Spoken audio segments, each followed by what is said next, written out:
जय हिंद बच्चों। हम लोग क्लास 10th के बालाजी पब्लिकेशन के एक्सरसाइज 4.5 को हल कर रहे हैं। आज इस वीडियो में हम लोग क्वेश्चन नंबर 22 से हल करना शुरू करेंगे। और अगर आप लोग इस चैनल पर नए हैं तो चैनल को सब्सक्राइब करें और बेल आइकन को भी प्रेस करें ताकि वीडियो की अपडेट आपको समय समय पर मिलती रहे। तो आइए देखते हैं क्वेश्चन नंबर 22। कह रहा है ऐसी दो क्रमागत धनात्मक संख्याएं ज्ञात कीजिए जिनके वर्गों का योग 452 है। ठीक, देखिए कह रहा कोई दो धनात्मक संख्याएं हैं, धनात्मक सम संख्या, तो चाहे सम बोले चाहे विषम बोले उसमें हमेशा दो दो का अंतर होता है। जैसे अगर मान लीजिए हम पहली सम संख्या 2 ले रहे हैं, ठीक, अगर हम पहली संख्या मान लें 2, इसके बाद क्या आएगा 4 आएगा, 4 के बाद 6, 6 के बाद 8 आएगा, यही तो आ रहा है। अगर ऐसे ही विषम हम मान लें कि पहला विषम मान लें, दूसरा वाला फिर 3 आएगा, फिर 5 आएगा, फिर 7 आएगा। तो चाहे सम हो चाहे विषम हो, देखिए सम में केवल दो दो का ही अंतर आता है। 2 में अगर हम 2 जोड़ेंगे तब 4 आएगा, 4 में 2 जोड़ेंगे 6, 6 में 2 जोड़ेंगे तो 8। ठीक, अगर हम पहली विषम संख्या x मान ले रहे हैं तो इसके बाद वाली क्या आएगी, इससे दो दो ज़्यादा यानी x+2 आ जाएगी, इसके बाद वाली इससे 4 ज़्यादा यानी x+4 आ जाएगी। ठीक, तो ऐसे हम विषम संख्याओं को मानते हैं हमेशा, चाहे सम बोले चाहे विषम बोले उसमें दो दो का ही अंतर मान लेते हैं। ठीक है, देखिए तो कह रहा है ऐसी दो क्रमागत धनात्मक सम संख्या है, तो हम मान लेते हैं, यदि मान लेते हैं कि माना पहली धनात्मक सम संख्या, माना पहली क्रमागत, वो भी कह रहा धनात्मक सम संख्या नहीं, पहली धनात्मक सम संख्या,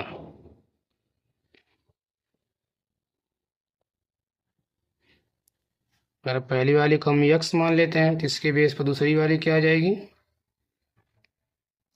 तो दूसरी धनात्मक सम संख्या ये क्या आ जाएगी, x+2 आ जाएगा, इससे दो ज़्यादा आएगा।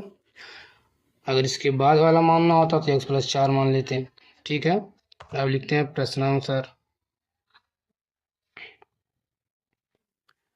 अब इसमें बोला क्या, कह रहा है कि ज्ञात कीजिए जिनके वर्गों का योग 452। अगर हम इन दोनों का वर्ग करें और जोड़ लें तो 452 आना चाहिए। तो देखिए, तो पहला x, इसका स्क्वायर करेंगे तो x², दूसरा x+2, इसका भी वर्ग कर देते हैं। कह रहा दोनों का वर्गों का योग करके जोड़ लेना है, तो जोड़ लिया हमने, कितना आना चाहिए 452, बराबर कह रहा है 452। अब इसको हल कीजिए, ये बनेगा x² प्लस, इसको ये माने इसको भी, तो बनेगा a+b का होल स्क्वायर, इसका स्क्वायर करेंगे तो x² प्लस 2 का बनेगा 4 प्लस 2ab यानी ये भी बन जाएगा 4x, बराबर 452। अब यहाँ देखिए दोनों जुड़ जाएगा, बनेगा 2x² प्लस 4x प्लस 4 बचेगा। अगर इसको हम पक्षांतर करेंगे तो माइनस का 452 बराबर आ जाएगा 0। ठीक है, यह 2x² प्लस 4x, यहाँ घटाते हैं प्लस और माइनस तो घटेगा, ज़्यादा कौन सा माइनस आ जाएगा, माइनस 452 में से 4 घटा लेते हैं तो आ जाएगा 448, ये बराबर 0। यहाँ देखिए सब में 2 कॉमन है तो 2 कॉमन ले लेते हैं, यहाँ बचेगा 2 कॉमन लेने के बाद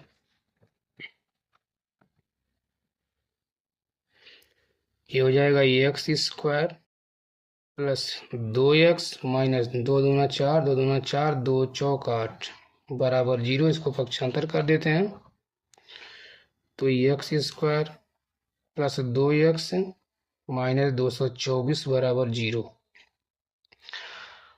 अगर इसका गुणनखंड किया जाए तो 224 को तो तोड़ते हैं, देखिए अगर हम 224 को तोड़ देते हैं तो 2 से एक बार में, फिर 2 से एक बार में, फिर 2 बार में, ठीक, फिर 2 5 10, 2 6 12, फिर 2 से 28 बार में, फिर 2 से 14 बार में, फिर 2 से घटेगा 7 बार में, फिर 7 से एक बार में। इसको जोड़कर या तो घटाकर लाना है 2, तो देखिए 2 दूना 4, दूनी 8, दूना 16 और 7 दूना 14। अगर 16 में से 14 गया तो 2 आ जाएगा। ठीक, 2 दूना 4, दूनी 8, दूना 16 यानी x² प्लस 16x माइनस बचेगा 7 दूना 14x और माइनस 224 बराबर हो जाएगा 0। यहाँ देखिए दोनों में x कॉमन मिल जाएगा तो यहाँ बचेगा x+16 इन दोनों में माइनस कॉमन है और यहाँ केवल x चाहिए तो यहाँ 14 भी कॉमन लेना पड़ेगा। तो -14 से -14 कट गया, यहाँ x आएगा, माइनस माइनस प्लस 14 से भाग कीजिए, देखिए 14 कम 14, ठीक है। और यहाँ कितना बच जाएगा, 6 2 8, तो 14 छक 84 बराबर 0 आ जाएगा।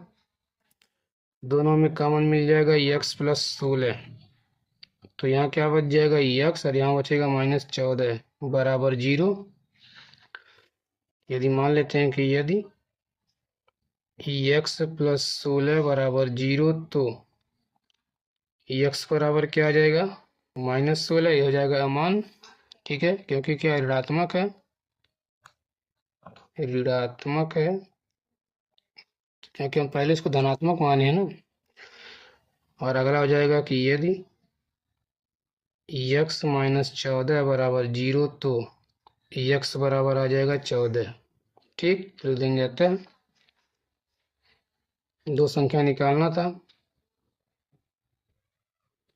तब पहली धनात्मक सम संख्या बराबर, तो पहले को माने थे x, तो x का तो मान आ गया 14, तो इसके बेस पर दूसरी क्या आ जाएगी, तथा दूसरी धनात्मक संख्या बराबर, दूसरी धनात्मक सम संख्या है, ठीक है। तो दूसरी वाली से 2 ज़्यादा आएगा, तो 14 प्लस का 2 आ जाएगा, यानी कितना आ जाएगा, 16 आ जाएगा। अब देखते हैं क्वेश्चन नंबर 23। देखिए 23 में कह रहा है, ऐसी दो क्रमागत धनात्मक विषम संख्याएं ज्ञात कीजिए जिनके वर्गों का योग 130 हो। अब की बार विषम बोला हुआ है, ठीक। तो चाहे सम बोले चाहे विषम बोले, उसमें दो दो का ही अंतर होता है, सेम वही नंबर हम मान सकते हैं। मान लेते हैं कि माना पहली क्रमागत है, क्योंकि क्रमागत धनात्मक विषम संख्या बोला है, मतलब दोनों प्लस में आना चाहिए। तो मान लेते हैं कि माना पहली क्रमागत, पहली धनात्मक मान लेते हैं डायरेक्टली, पहली धनात्मक विषम संख्या,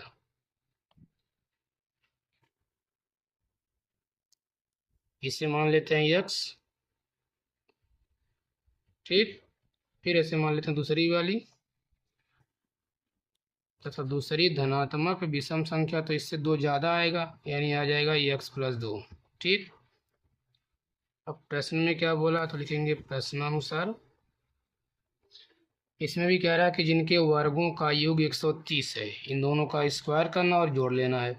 तो पहले का x स्क्वायर बन जाएगा प्लस दूसरी का बन जाएगा x प्लस 2 बराबर कह रहा आना चाहिए 130, ठीक। तो फैक्टर कर लेते हैं, देखिए ये x स्क्वायर प्लस इसको तोड़ेंगे प्लस बी के होल स्क्वायर पर, तो x का x स्क्वायर प्लस 2 का करेंगे तो 4 प्लस 2ab यानी 2 गुणे x गुणे 2, ये बन जाएगा 4x बराबर 130। इसको जोड़ लेते हैं तो बन जाएगा 2x स्क्वायर, यहाँ पर x वाले को पहले कर लेते हैं प्लस 4x, और क्या बचेगा प्लस का 4, इसको पक्षांतर करते हैं तो माइनस का 130 बराबर 0।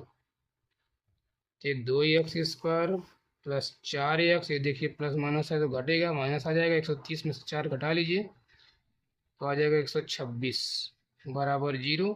सब में 2 कॉमन ले लेते हैं, या डायरेक्टली लिख सकते हैं, या x square plus 2x minus 2 छक 12, 2 3 6 बराबर 0।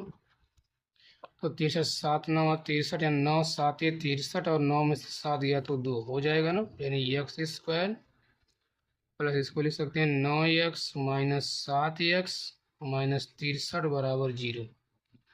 इसमें कॉमन मिल जाएगा x, बचेगा x प्लस 9, इन दोनों में देखिए -7 कॉमन मिलेगा, x माइनस 7 9 63 बराबर क्या ये सॉरी प्लस बन जाएगा, माइनस माइनस प्लस। अब दोबारा क्या मिलेगा दोनों में, x प्लस 9, तो यहाँ बच जाएगा x माइनस 7 बराबर 0, ठीक है। अब मान लेते हैं बारी बारी से, यदि x प्लस 9 बराबर 0 है तो x बराबर आ जाएगा -9, ये हो जाएगा अमान्य, क्यों, क्योंकि हम लोग धनात्मक माने हैं तो इसे माइनस में आ गया। और अगला वाला यदि हम मान लेते हैं x माइनस 7 बराबर 0, तो इधर है माइनस का 7, आएगा प्लस का 7, प्लस में आई हो जाएगा। ठीक है, लिख देंगे अतः पहली धनात्मक विषम संख्या बराबर पहली धनात्मक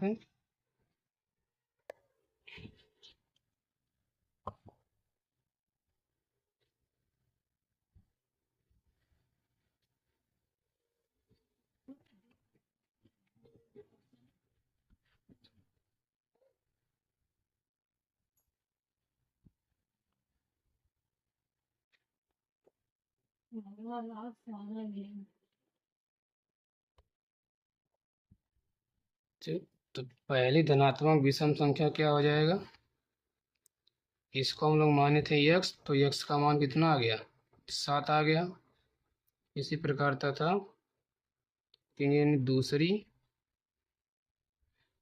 दूसरी धनात्मक विषम संख्या, तो इससे 2 ज़्यादा आ जाएगा, यानी 7 और 2 9 आ जाएगा। ठीक है, देखिए अब देखते हैं क्वेश्चन नंबर 23।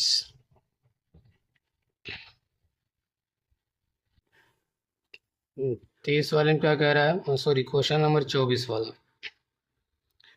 देखिए 24 वाले में कह रहा है 15 मीटर लंबाई 12 मीटर चौड़ाई के कमरे के चारों ओर एक 90 वर्ग मीटर क्षेत्रफल का बरामदा है, तो बरामदे की चौड़ाई ज्ञात कीजिए।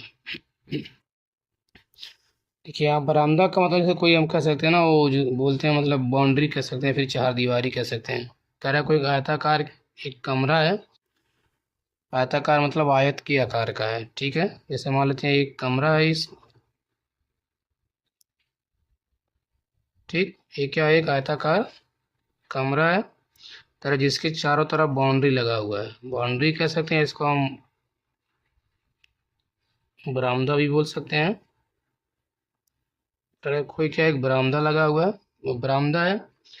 इसमें कह रहा है कि 15 मीटर लंबाई और 12 मीटर चौड़ाई की कमरे की, इस कमरे की लंबाई चौड़ाई दिया हुआ है, ये 12 और 15 और 12 दिया, इसकी लंबाई है तो अंदर वाले का ये 15 मीटर और इसकी चौड़ाई है 12 मीटर है। ठीक, ये यहाँ से लेकर यहाँ तक की लंबाई दिया हुआ 15 और ये यहाँ से यहाँ तक की लंबाई चौड़ाई दिया हुआ 12। तो कह रहा है बरामदे की चौड़ाई बताना। अगर हम बरामदे की चौड़ाई को मान लेते हैं यक्स, कि हर जगह क्या है यक्स, यक्स है, मतलब यहाँ पर भी यक्स है, यहाँ की बात करें यहाँ भी यक्स है, मतलब हर जगह यक्स ही है। ठीक है, इस बरामदे का क्षेत्रफल दिया, बरामदे का क्षेत्रफल का मतलब ये जो बाहर वाला जगह पट्टी है, इसी का एरिया दिया हुआ। अब देखिए ये क्षेत्रफल कैसे निकल सकता है, अगर हम बाहर वाले आयत में से ये अंदर वाला आयत घटा देते हैं। देखिए अगर हम इस वाले में से इतने पट्टी घटा दें तो फिर यही तो बचेगा ना। अगर इस पट्टी का एरिया निकालना तो हमको पूरे बाहर वाले में से इतना अंदर वाला काट कर निकालना पड़ेगा, तब ये बचेगा। तो काट कर निकालने का मतलब घटाना पड़ेगा, लेकिन कब, जब हमको बाहर वाले का लंबाई और चौड़ाई पता और अंदर वाले का लंबाई चौड़ाई पता। फिलहाल अंदर वाले का तो पता है। यहाँ देखिए अगर हम मान लेते हैं कि माना बरामदे की चौड़ाई,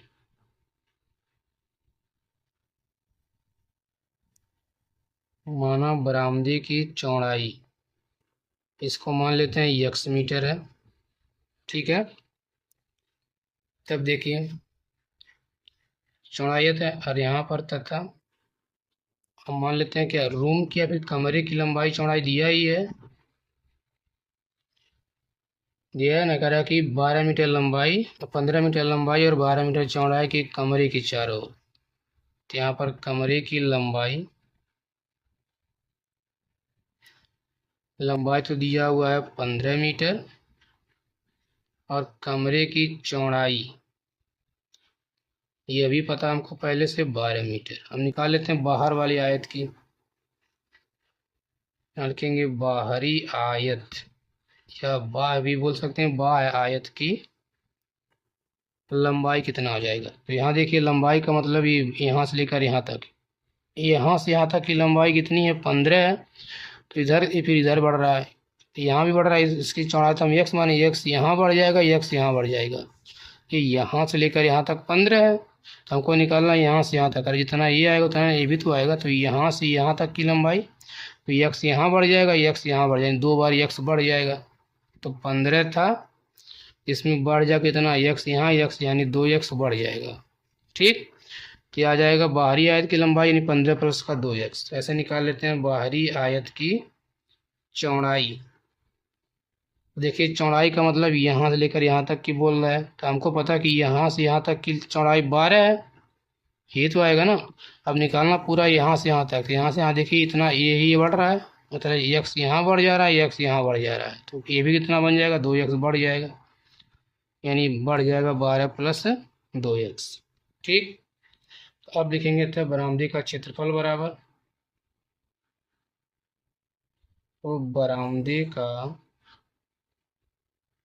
क्षेत्रफल बराबर, तो बरामदे का क्षेत्रफल दिया हुआ है, कितना दिया है करेगा बरामदे का क्षेत्रफल वो 90 वर्ग मीटर है। कितना है 90 वर्ग मीटर है।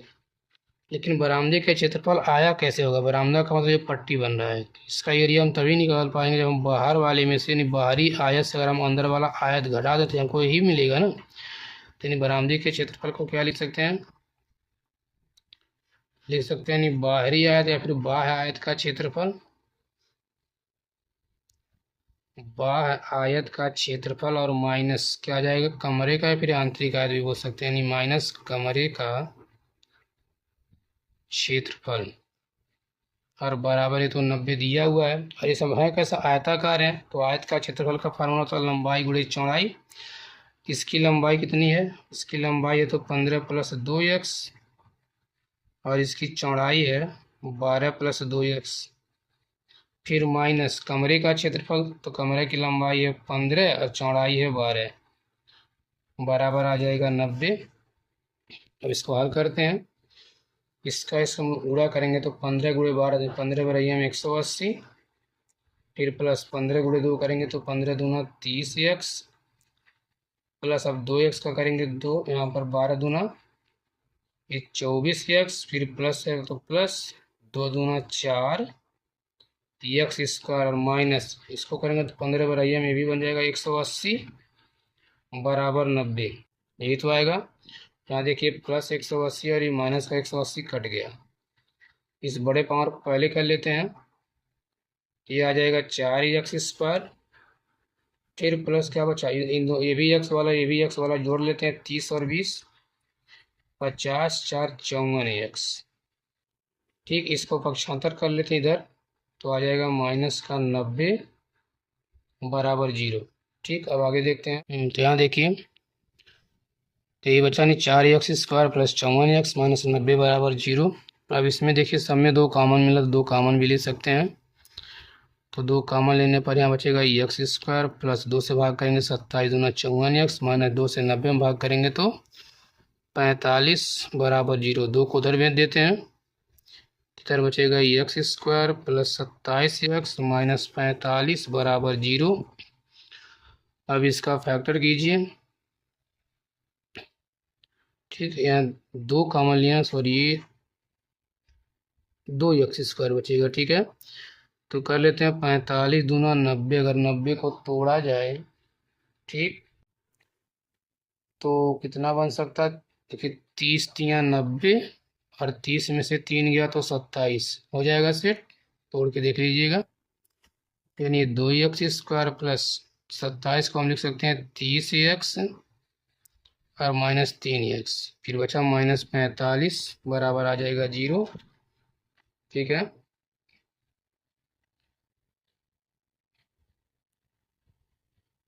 अब यहाँ देखिए क्या आ जाएगा, 4 पद बन गया, 2 पदों में कॉमन लेते हैं, 3 दोनों में कॉमन क्या मिलेगा 2x कॉमन मिलेगा, तो अंदर बचेगा x प्लस 2 से भाग करेंगे 30 में 15 बार में जाएगा और x कट गया। इन दोनों में देखिए माइनस कॉमन मिलेगा, 3 भी कॉमन मिलेगा, तो -3 से -3 कट गया, यहाँ क्या बचा x, फिर माइनस माइनस प्लस 3 से भाग करेंगे 45 में 3 15 45 बराबर 0।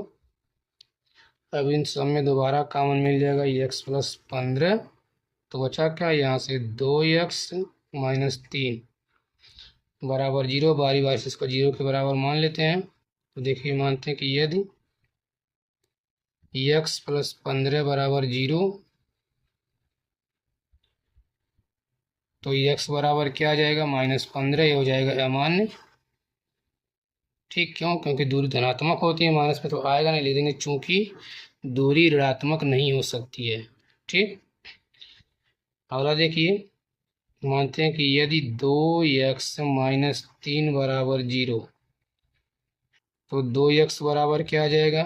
माइनस का 3 इधर आएगा, प्लस का 3, यानी x बराबर क्या आ जाएगी? 3/2, या बराबर बोल सकते हैं 3/2 का मतलब 1.5 मीटर। 3 में 2 से भाग कर लेंगे। ठीक, तो x का मान इतना आ गया, यही निकालना भी था, तो लिख देंगे अतः बरामदे की चौड़ाई बराबर, तो चौड़ाई को माने थे x और x का मान आ गया 1.5 मीटर। ठीक है, आइए अब देखते हैं क्वेश्चन नंबर 25। देखिए 25 में कह रहा है, एक आयताकार मैदान की लंबाई में 3 मीटर की वृद्धि तथा चौड़ाई में 2 मीटर की कमी कर दी जाए तो उसका क्षेत्रफल अपरिवर्तित रहता है, और यदि इसकी लंबाई 2 मीटर घटा दी जाए व चौड़ाई 3 मीटर बढ़ा दी जाए तो इसका क्षेत्रफल 5 वर्ग मीटर बढ़ जाता है। तो मैदान की लंबाई व चौड़ाई ज्ञात कीजिए। यही तो बोल रहा ना, कह रहा कोई एक आयत है जिसकी लंबाई और चौड़ाई के बारे में बात कर रहा है, एक बार कुछ घटा रहा है फिर कुछ बढ़ा रहा है, लेकिन उस आयत की हमको स्पष्ट ना तो लंबाई पता है ना ही चौड़ाई पता है। तो पहले हम दोनों मान लेते हैं। ठीक है, तो चलिए देखते हैं।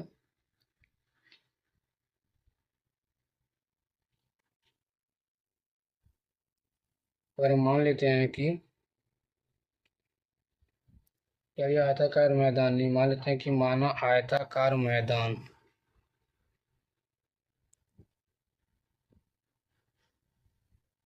आयताकार मैदान की लंबाई को हम चलिए x मीटर मान लेते हैं। ठीक है, तथा इस आयताकार मैदान की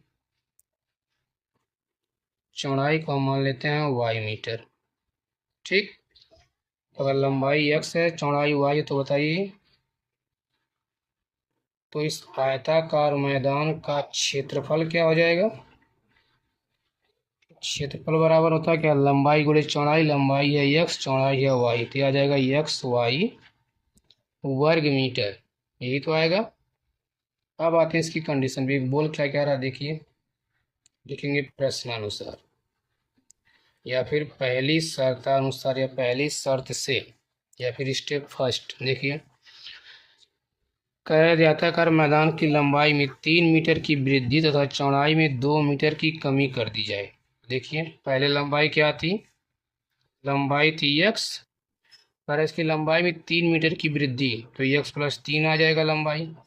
ठीक, और जो चौड़ाई इसकी थी पहले y थी, और चौड़ाई में कह रहा है कि 2 मीटर की कमी कर दी जाए, तो कमी का मतलब 2 घटा दिया जाएगा। ये नई लंबाई और नई चौड़ाई बनेगा तो नया क्षेत्रफल भी आना चाहिए। ठीक, तो क्षेत्रफल बराबर क्या होता है? लंबाई गुणे चौड़ाई होता है। तो कह रहा है इसकी लंबाई में 3 मीटर बढ़ा दें और चौड़ाई में 2 मीटर की कमी कर दी जाए तो उसका क्षेत्रफल अपरिवर्तित रहता है, मतलब जितना पहले उसका क्षेत्रफल आ रहा था अब भी उतना ही आएगा। तो बराबर क्या आ जाएगा? xy। देखिए लंबाई गुणे चौड़ाई करने पर तो क्षेत्रफल ही बनता है ना, तो लंबाई गुणे चौड़ाई बराबर नया क्षेत्रफल, और नया क्षेत्रफल जो है पहले वाले क्षेत्रफल के बराबर है। कह रहा है इसमें कोई भी परिवर्तन नहीं होता है।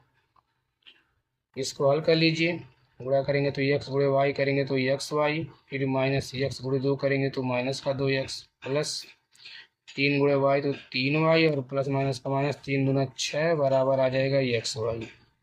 यहाँ xy से xy कट गया, ये जाएगा -2x प्लस 3y, 34 से -6 को पक्षांतर कर देते हैं, बराबर क्या जाएगा? प्लस का 6। इसको मान लेते हैं इक्वेशन नंबर फर्स्ट। ठीक है, उम्मीद करते इतनी बात समझ में आ गई होगी। आगे देखिए, तो अगली बार फिर क्या है, दूसरी शर्त में वो क्या बोल रहा है? अगली बार कह रहा है कि यदि इसकी लंबाई 2 मीटर घटा दी जाए और चौड़ाई 3 मीटर बढ़ा दी जाए, तो लंबाई तो हमारी x ही हम लोग माने थे। कह रहा है इसकी लंबाई को अगली बार 2 मीटर घटा दी जाए, तो घटाने का मतलब -2 कर लेते हैं।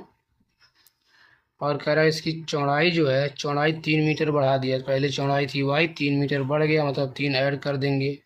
ठीक, तो नई लंबाई और नया क्षेत्रफल, नई लंबाई और नया चौड़ाई तो नया क्षेत्रफल भी बनेगा।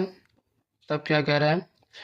कह रहा तो उसका क्षेत्रफल 5 वर्ग मीटर बढ़ जाता है। यानी पहले इसका क्षेत्रफल था एक्स वाई, अब कह रहा है जो आ रहा है क्या, 5 मीटर बढ़ने का मतलब 5 मीटर ज़्यादा आ रहा है। तो आ जाएगा एक्स वाई प्लस 5। इसको हल कर लीजिए। तो एक्स वाई फिर प्लस ये बन जाएगा 3x, फिर माइनस का 2y, माइनस 2 3 6, ये बराबर एक्स वाई प्लस 5। यहाँ देखिए एक्स वाई से एक्स वाई कट जाएगा, आ जाएगा 3x माइनस 2y बराबर, इसको पक्षांतर कर लेते हैं, इधर प्लस का 5 फिर आएगा माइनस का 6, तो प्लस का 6 बन जाएगा, 6 5 11 बन जाएगा। इसको हम इक्वेशन नंबर सेकंड मान लेते हैं। तो अगर द्विघात के रूप में तोड़कर लगाना चाह रहे तो यहाँ से किसी से या तो x का मान या फिर y का मान निकाल लीजिए, या फिर समीकरण 1 और 2 को विलोपन विधि से हल कर लीजिए। ठीक है, ठीक है। अब यहाँ देखिए, तो ये हमारा समीकरण 1 बना है, ये बना है और ये बना है। अगर इसको हमको विलोपन विधि से हल करना है तो इसके या तो x वाले गुणांक को या फिर y वाले गुणांक को बराबर करना पड़ेगा। लेकिन यहाँ x गुणांक यहाँ 2 है, यहाँ 3 है, y का गुणांक यहाँ 3 है, यहाँ पर 2 है, किसी का बराबर तो है नहीं। ठीक, तो बराबर करने का तरीका जान लेना। अगर इसमें हम 2 से गुणा करते हैं, समीकरण 1 में 3 से और समीकरण 2 में 2 से गुणा कर देते हैं, तो हमारा काम बन जाएगा। देखिए यहाँ लिखेंगे समीकरण 1 में, यानी इसका इसमें उसका इसमें, समीकरण 1 में 3 से तथा समीकरण 2 में 2 से गुणा करने पर, 2 से गुणा करने पर, तो देखिए पहले वाले में गुणा करना 3 से, तो बन जाएगा माइनस 3 दूना 6x प्लस 3 त्रिका 9y बराबर 3 चौका 18 बन जाएगा। ठीक, और इसमें कराना दूसरे वाले में 2 से, तो बन जाएगा 2 3 6x माइनस 2 दूना 4y बराबर 2 ग्रहिया में 22। अब इसको हल करते हैं, ऐसा करते हैं, दोनों को जोड़ लेते हैं। लिखेंगे जोड़ने पर, जितना प्लस उतना माइनस है तो कट गया। यहाँ देखिए 9 में से 4 गया तो 5y बराबर, यहाँ घटे, जोड़ रहे हैं तो जुड़ जाएगा, 8 2 10, 2 1 3 और 1 4, तो y बराबर क्या आ गया, 8 आ जाएगा। ठीक, अब इस y का मान किसी एक इक्वेशन में रख लेते हैं जो छोटा लगे। चलिए हम लिखते हैं y का मान समीकरण 2 में रखने पर,